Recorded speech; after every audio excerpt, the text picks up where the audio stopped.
Praise the Lord. आप सबको जय मसीह की। परमेश्वर का धन्यवाद करते हैं कि खुदावन ने फिर एक सुंदर समय दिया जो आज उपवास के बारे में जानेंगे पवित्र वचन से। आज का वचन है मत्ती 6 का 16 वचन को कोई पढ़ेगा और 18 को। जब तुम उपवास करो तो कपटियों के समान तुम्हारे मुंह पर उदासी ना छाई रहे, क्योंकि वे अपना मुंह बनाए रहते हैं ताकि लोग उन्हें उपासी जाने। मैं तुमसे सच सच कहता हूँ कि वे अपना प्रतिफल पा चुके।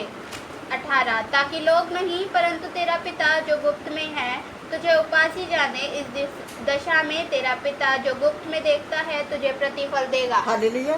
जो 17 में देखेंगे तो परमेश्वर का वचन मुझे यही बता रही है, परंतु जब तू उपवास करे तो अपने सर पर तेल मल और मुँह धो, ताकि लोग नहीं परंतु तेरा पिता जो गुप्त में देखता है वो तुझे उपासी जाने। और उसे दिशा में तेरा पिता जो तुझे गुप्त में देखता है वे तुझे प्रतिफल देगा। तो हमारा जो परमेश्वर है वो हमें प्रतिफल देगा। बहुत सारे लोग हैं जो यहूदी लोगों के बारे में अगर हम लिए तो वो यहूदी लोग पता है क्या, जब भी अपने वो धार्मिक के काम करते थे तो वो लोगों को दिखाने के लिए प्रार्थना करते थे। उन्हें जो अब उपवास रखते थे तो वो क्या करते थे कि अपने चेहरे पर क्या लगाते थे, राख लगाते थे, ताकि दूसरे लोगों को मालूम हो कि वो क्या कर रहे हैं, वो उपवास कर रहे हैं। वो उपवास में क्योंकि वो लोगों को दिखावा कर देते, उनका उद्देश्य था सिर्फ लोगों को दिखाना, लोगों की प्रशंसा।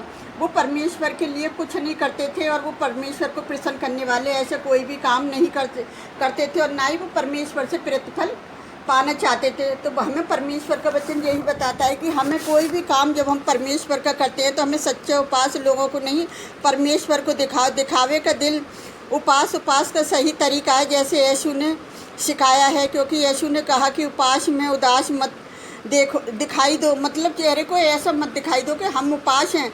अपने सिर्फ उपवास का मतलब है तो अपनी कोठरी में जा, दुआ प्रार्थना कर, दीनता नरमता के साथ, और धार्मिकता का जो काम है वो सच्ची भक्ति है। इसी तरह से जब हम उपवास रखते हैं तो हम परमेश्वर ही है जो हमें प्रतिफल देता है। तो परमेश्वर का धन्यवाद करते हैं कि परमेश्वर का वचन बता रहा है कि जब तू उपवास रखे तो इसका मतलब है कि यीशु ने तभी तक उपवास को पारित नहीं करा। मतलब उपवास का मतलब है कि जब तक उसका कोई उपवास रखने का मतलब नहीं हो कि हमने किस कारण के लिए उपवास रखा है।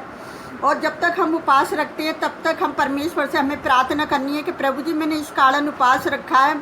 और जब हम उपवास खोलते हैं तो क्या करते हैं, उस बात को हम परमेश्वर के समीप रखते हैं कि प्रभु जी मैंने इस कारण उपवास रखा है, आप मेरी उपवास भरी प्रार्थना को सुनना। जब तक उसे रखने के लिए उचित कारण ना हो, मसीह इसी कारण से उपवास रखते हैं कि परमेश्वर के सामने अपने आप को नरम करने के लिए और अपने शरीर को नियंत्रण में रखने के लिए और पवित्र आत्मा से अगुवाई और सामर्थ्य प्राप्त करने के लिए। अगर हम जैसे भविष्यवक्ता की पुस्तक में पढ़ेंगे 58 का 1 और 7 वचन में पढ़ेंगे, गला खोल खोल कर पुकार, कुछ न रख छोड़, नरसिंगे का ऊंचा शब्द कर, मेरी प्रजा को उसका अपराध अर्थात याकूब के घराने को उसका पाप जता दे।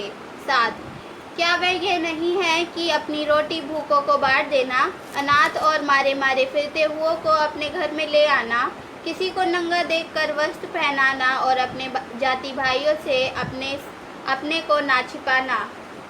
यही उपवास रखने का यही मतलब है कि नम्रता और प्रेम के कार्य करना, जिससे परमेश्वर को प्रसन्न होता है।